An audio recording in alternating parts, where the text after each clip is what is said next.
You're listening to WZYE 95.9 FM. You are listening to WZYE 95.9 FM. The most influential name in Caribbean radio in the tri-state area. Broadcasting from East Orange, New Jersey. The most influential name in Caribbean radio.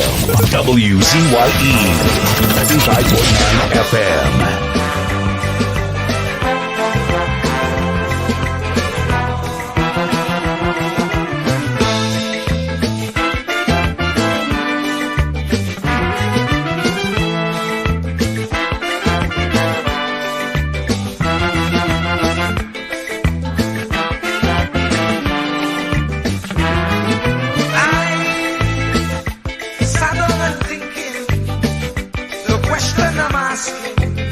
Is pharaoh still existing?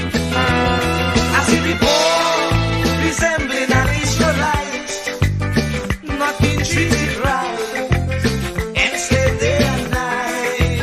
No, we just can't go on this way. We just can't go on this way. Please deliver us today. We just can't go on this way.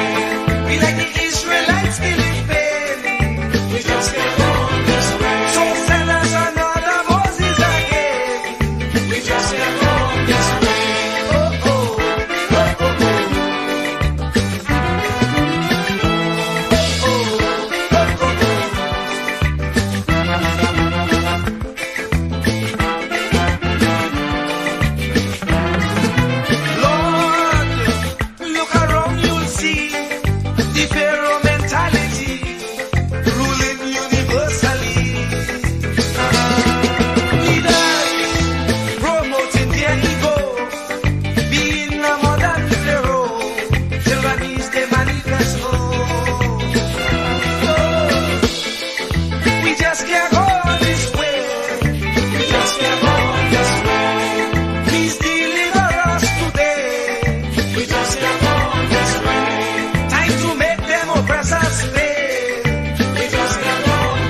Night and day, for next to nothing pay, so they can't see the way.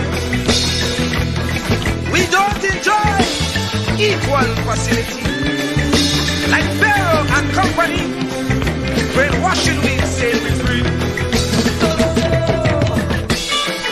We just can't go this way. We just can't go this way. Please deliver us today. We just can't go.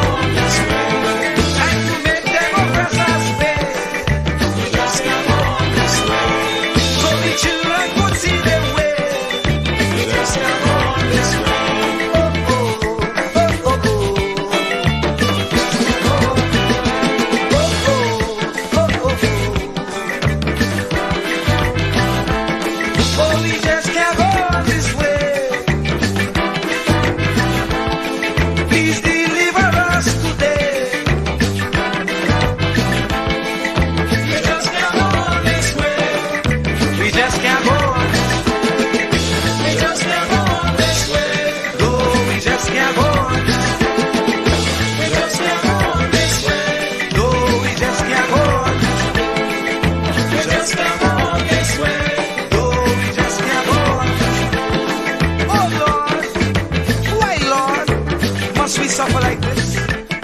You said that you would take care of the poor, just like you did in Egypt. When Pharaoh had the Israelites in bondage, you delivered them.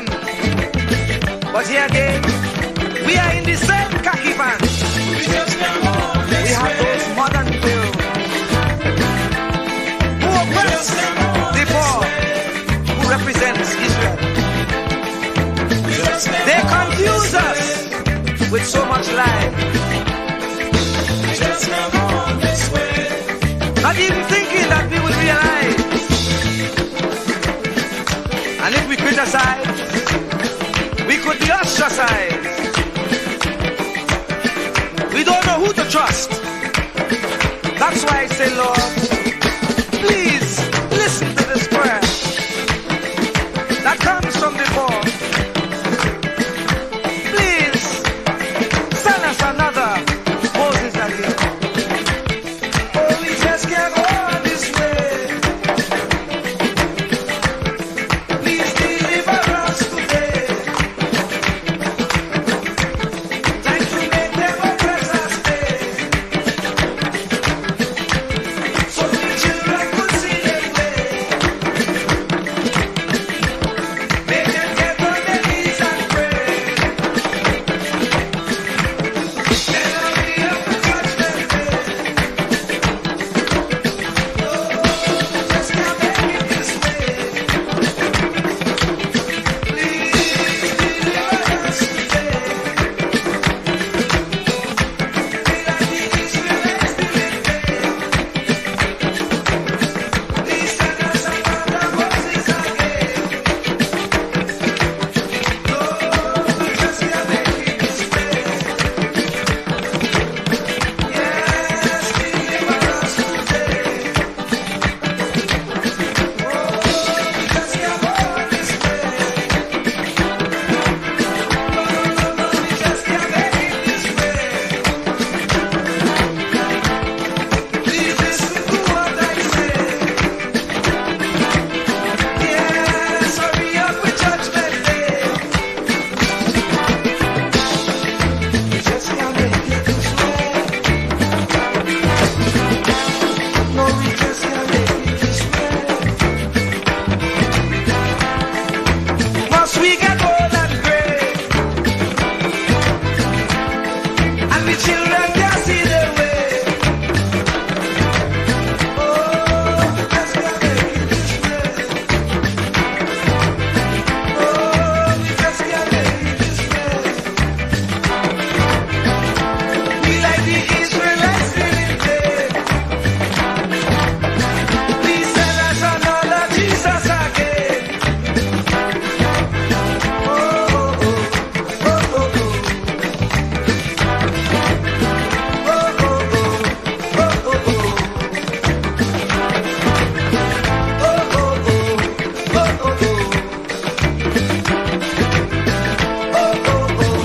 oh, oh, oh.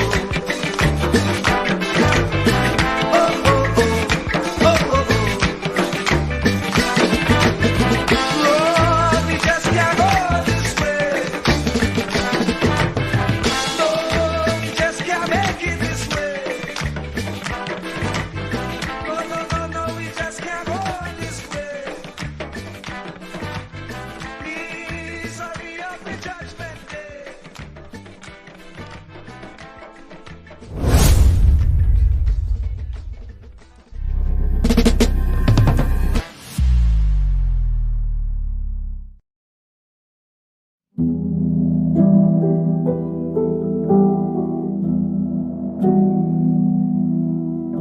Do not categorize the blessing by colors. It is not the colors you need to watch. It is the character. Watch out for the character. I'm going to tell you that there are three basic types of people that you will interact with if you are a child of destiny. Can I share this with you? The first group are confidants. Confidants. You will have very few of them. Confidants are those people in your life who love you unconditionally. They are into you. Whether you're up or down, right or wrong, they are into you. They are in for the long haul. If you get in trouble, they get in trouble with you. They'll come see you in the jailhouse. They'll come get you out of the crack house. They're confidants. You can open up and share anything with them. You'll never inherit your kingdom until you find your confidant. You can't be David till you find your Jonathan. Having a good confidant is the key that unlocks the kingdom, because you were raised outside the gate and God's going to cause you to reach over the wall. You got to have a confidant behind the wall who can mentor you for what God is going to do next in your life. The problem with most people is that everybody they run around with is under them. And so you are forever feeding people who can't feed you. And after years of feeding them, they begin to drain you. You've got to have somebody who can feed you so you can feed somebody else. Oh, y'all don't hear what I'm saying. Am I talking to anybody in here? You need the confidant then. The confidant is those few people that come along in your life that are for you. They are with you. They are intimately intertwined in your life. They are there to make sure that you reach your destiny. They will confront you. They will get in your face. They will get in your business. They will tell you when you're wrong because they are confidants. If you have 2 or 3 of them in a lifetime, you are a blessed person. Without them, you'll never be who God called you to be. You need to find your confidant. Number 2, the other group are your constituents. They are not into you. They are into what you are for. They are for what you are for. They are your constituents. And as long as you are for what they are for, they will walk with you and work with you and labor with you, but never think that they are for you. They are for what you are for. And you have to know that, because if they meet somebody else that will further their agenda, they will leave you and hook up with them, because they were never for you. They were just for what you were for. They are your constituents. And throughout your life, if you're not careful, particularly if you're broken, you will mistake your constituents for your confidants. And you will think that they are for you when they are really not for you. They are just for what you are for. And by the time you get through falling in love with them, they will break your heart as they hook up with somebody else who is for what you are for, because it was never about you anyway. It was about the causes that you represent. They are for what you are for, but they are not for you. They are your constituents. Can I go deeper with this? The third group are your comrades. These people are not for you, nor are they for what you are for. It is just that they are against what you are against. And the comrades will make strange bedfellows. This will cause people to come together who are not for you, and they are not for what you are for, but they are against what you are against. And they will team up with you to help fight a greater enemy. But don't be confused by their associations. They will only be with you until the victory is accomplished. These people are like scaffolding. They come into your life to fulfill a purpose. And when the purpose is complete, the scaffolding is removed. But don't be upset when they are removed, because the building always remains when the scaffolding is removed. What I'm saying to you, my brothers and sisters, expect the constituents and the comrades to leave you and desert you after a while. Don't be upset when they don't react to your dream the way you expected them to, because they were never really with you in the first place. Be careful then who you tell your dream to, because if you tell your dream to your constituents, they will desert you and try to fulfill the dream without you. If you tell it to your comrades, they won't support it because they never were for what you were for anyway. If you find a few people in your entire life with whom you can share your dream with, you are a blessed somebody. I can tell you how to identify people who are really for you. If they are really for you, they will weep with you when you weep, and they will rejoice when you rejoice. When you walk in a room and you tell somebody good news, stop being happy for a minute and watch their reaction. If they're not happy for you, shut your mouth and walk back out of the door. Oh, y'all don't hear what I'm saying to you.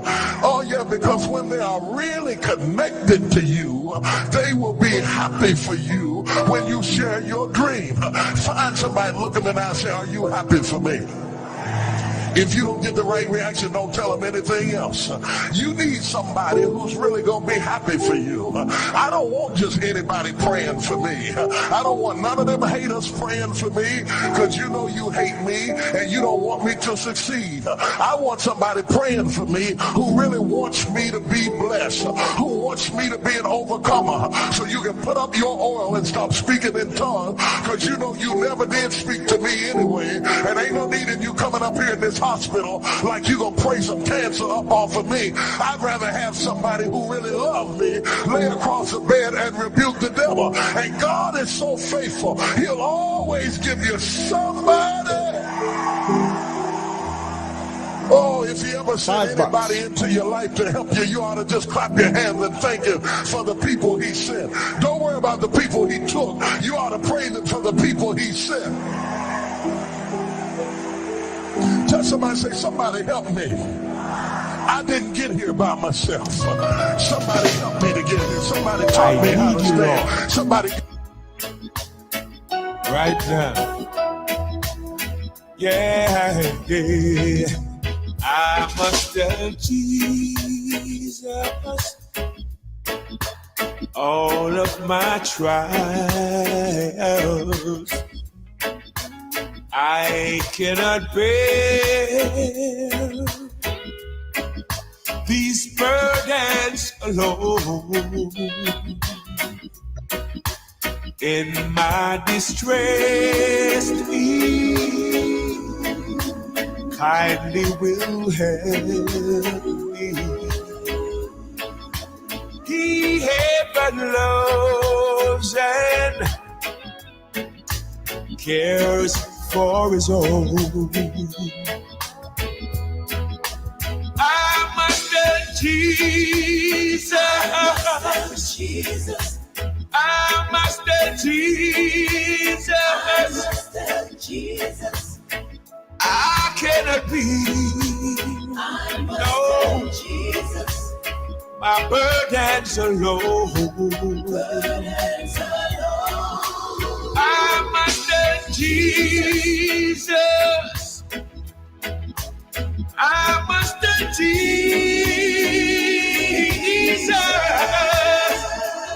Jesus can help me. Only Jesus alone. I must tell Jesus all of my troubles. He is a kind and compassionate friend. If I ask him, he will deliver.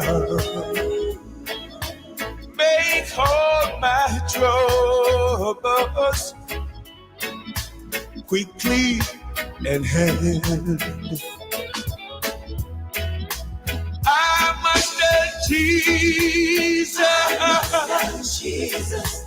I must tell Jesus. I cannot be. I must tell Jesus. My burdens alone. I must tell Jesus. I must tell Jesus.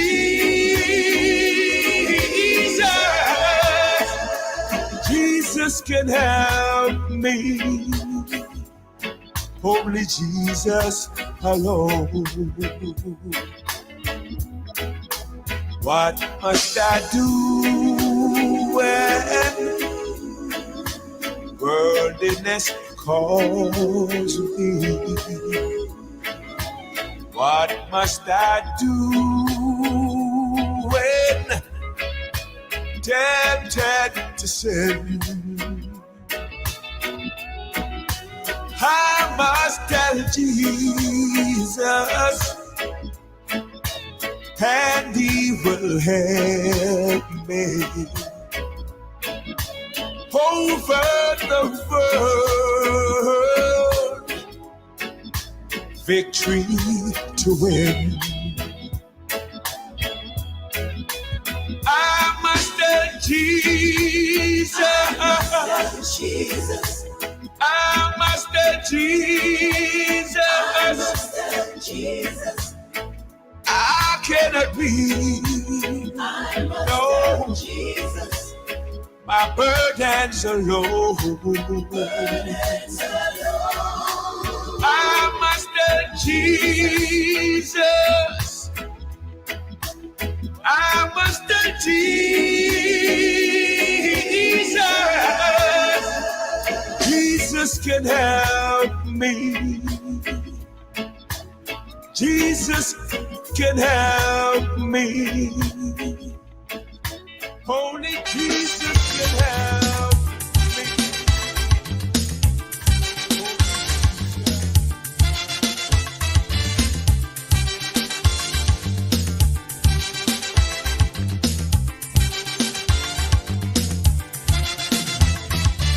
I say you get up one morning, your elders have something. You don't know how they get it, but you want to use it. But if you ask them old people to get the things what they went through, ask them this any day, and your parents sure to say, black man have to keep on jamming, for black man to get a little something. Make up your mind, brother, that you're able to get a pulley and jam with the devil. Why? Black man have to keep on jamming, for black man to get a little something. Make up your mind, brother, that you're ready to swim offshore and hold your boat steady. Black man have to keep on jamming, for black man to get a little something. So when you're here, you get a little something. With that dragon eye, you keep watching, because I don't tell you already. Black man do get nothing easy.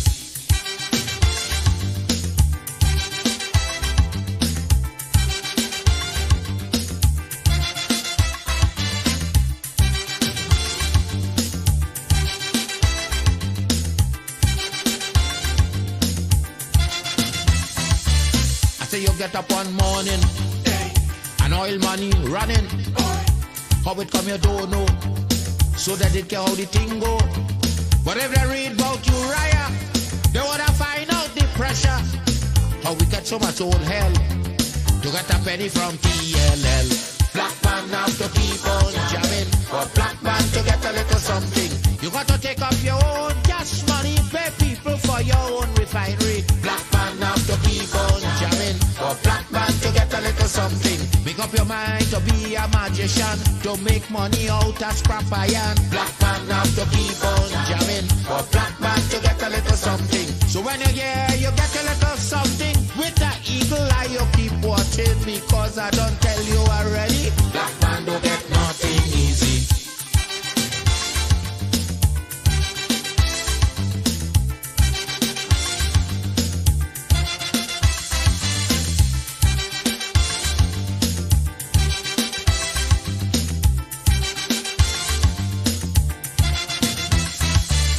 Say we got up one morning, independence happening, getting the thing come easy. Now they're taking liberty, but if they know about petition, we are to send to England for some woman to tell we in this colony free. Black man have to keep on jabbing, for black man to get a little something. You got to go to conference in England to get independence in your own land. Black man have to keep on jamming, for black man to get a little something. People hold you, humiliate you, turn on and sell you, and then they free you. Black man have to keep on jamming, for black man to get a little something. So when you're here, you get a little something. With that dragon eye, you keep watching, because I don't tell you already. Black man don't get nothing easy.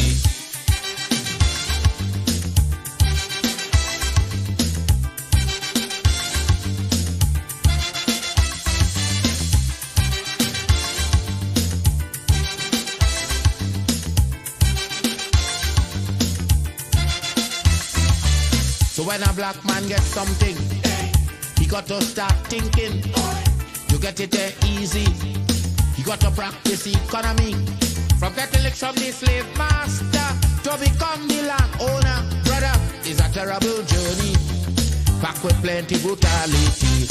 Black man now to keep on jamming. For black man to get a little something, you got to rise up, you got to stand up. Pick up your mind, you will always stay on top. Black man now to keep on jamming. For black man to get a little something, you got to go to conference in England to get independence in your own land. Black man now to keep on jamming. For black man to get a little something, you got to take up your own cash money, pay people for your own refinery. Black man now to keep on jamming. For black man to get a little something, make up your mind to be a magician, to make money out of scrap iron. Black man now to keep on jamming. For black man to get a little.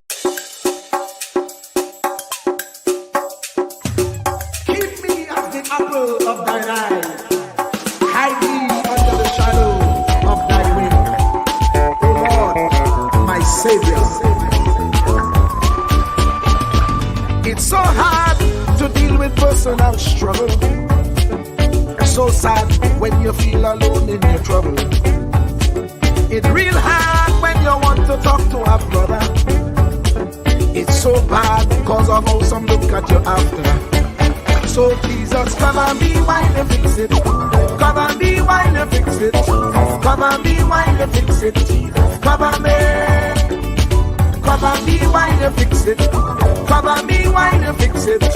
Cover me while you fix it. Jesus, cover me. Cover my head. Satan want me dead. Cover my back from human attack. So Jesus, cover me while you fix it. Cover me while you fix it. Jesus, cover me while you fix it. Jesus, cover me. People see you smile, but don't know the hurt that you're feeling. Even as God's child, at times your heart does be bleeding. Where can you go when you're really looking for healing? Who know how to flow when your soul needs some restoring? So Jesus, cover me while you fix it. Cover me while you fix it. Cover me while you fix it. Jesus, cover me. Cover me while you fix it. Cover me while you fix it. Cover me while you fix it. Jesus, cover me. Cover me home from evils unknown. Cover my feet so I'll never retreat. Oh Lord, cover me while you fix it. Cover me while you fix it. Cover me while you fix it. Jesus, cover me.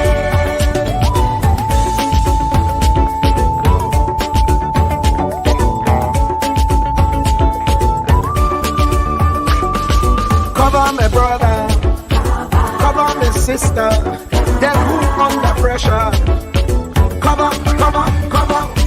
Cover the preacher, every church worker, the young believer.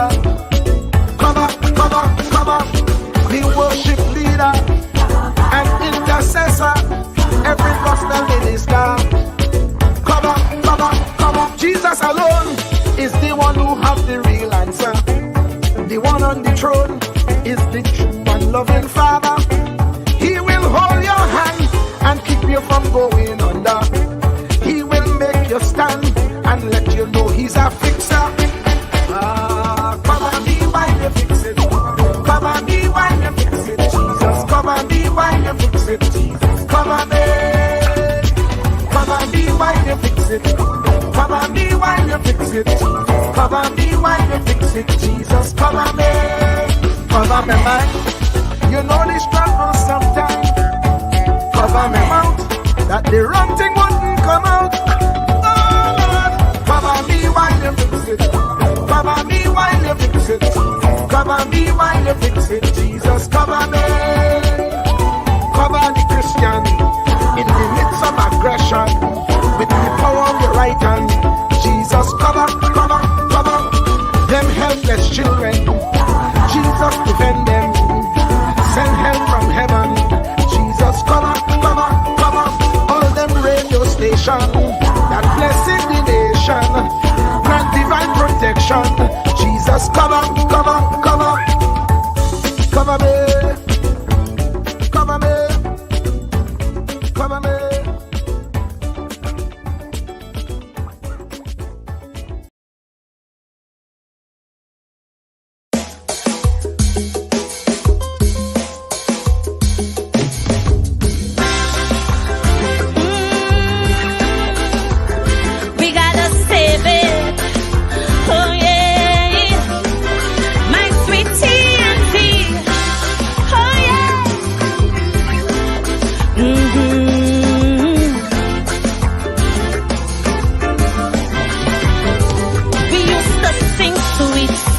Trinidad. To leave here, boy, you must be mad. This is the land of milk and honey, rum and coke and easy money. While those birds as we were singing, alarm bells kept on ringing. Pundits on each pulpit saying, oh heart and our soul decaying. Suddenly we wake up to a living nightmare, not least while electorals act. How did we ever come to this?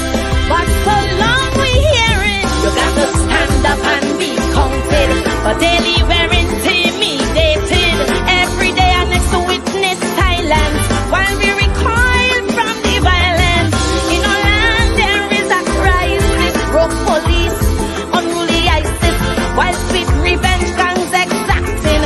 Police commissioners still acting Trinbago. It's high time we separate the goat from the sheep. Tell them talk is cheap. We're caught in the world when we have to reap, while them police busy playing hide and seek. We're facing the world when we have to reap. Hey, oh yeah, oh. Save our land, Trinidad and Tobago. Oh yeah, oh yeah.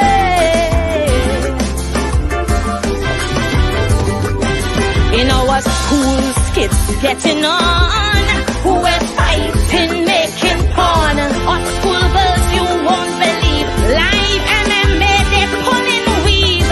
Check the vibes they're living by. Dance all slackness, get rich or die. Alkaline Tomovado, mention maestro, they don't know. No morals, no ethics.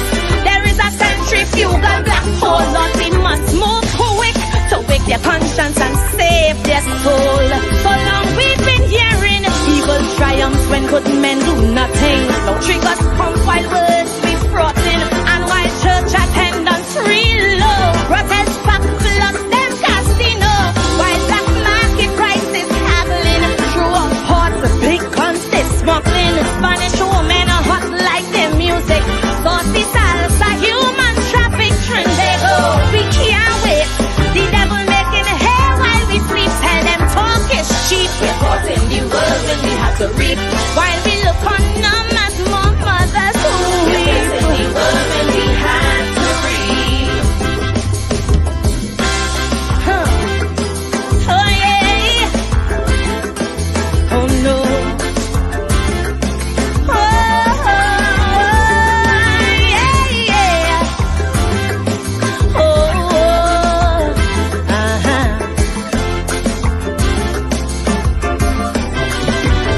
Now the nation's soul has been revealed. How they find Shannon Banfield, busy street, yes, in our city, killed by beasts who show no pity. Now there's fear and trepidation. What is happening to our nation?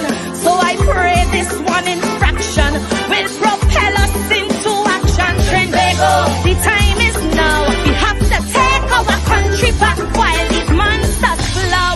We cannot run from their attack. That is why I'm still saying, time to stand up and be counted. Our young girls, they're being hunted, not for jobs by institutions, but by clubs for prostitution. While from you can Truer words were never spoken. The less you associate with some people, the more your life will improve. Anytime you tolerate mediocrity in others, it increases your mediocrity. An important attribute in successful people is their impatience with negative thinking and negative acting people. As you grow, your associates will change. Some of your friends will not want you to go on. They will want you to stay where they are. Friends that don't help you climb will want you to crawl. Your friends will stretch your vision or choke your dream. Those that don't increase you will eventually decrease you. Consider this. Never receive counsel from unproductive people. Never discuss your problems with someone incapable of contributing to the solution, because those who never succeed themselves are always first to tell you how.